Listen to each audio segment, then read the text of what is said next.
चलली गौरा मई गणेश पिछला गला है शोभे गौरा जी के कांध पकवा गावा कंगरवा घूंघरवा गला है शोभे गौरा जी के कांध पकवा गावा कंवरवा घूंघर लागल है।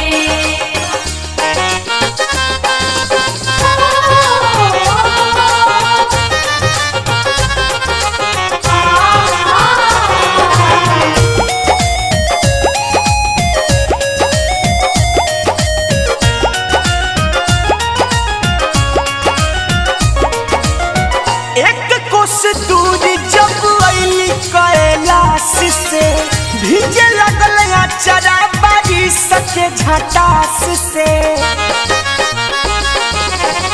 एक कोस दूर जब अली कैलाश से भीजे लगल चरा बारिश के झटास से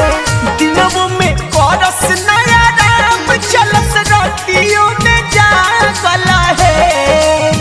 दिनों में करस नया राम चलस रातियों में जागल है शोभे गौरा जी के कांध पकवा हवा कंवरवा घूंघरवा गला है शोभे गौरा जी के कांध पकवा गावा कंवरवा घूंघर लागल है।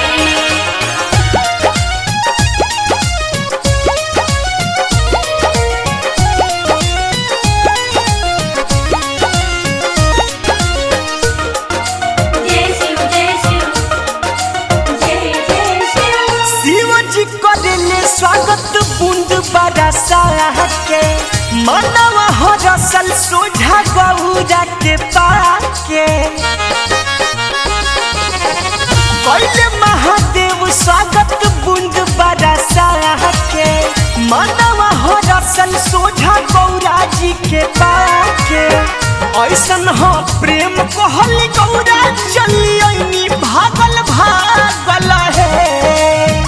ऐसन हो प्रेम कहल गौरा चलियनी भागल भागल है शोभे गौरा जी के कांध पकवा हवा कंवरवा घूंघरवा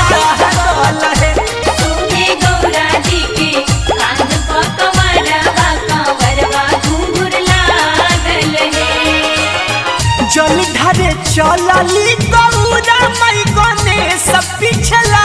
गला है शोभे गौरा जी के कांध पकवा गावा कंवरवा घूंघरवा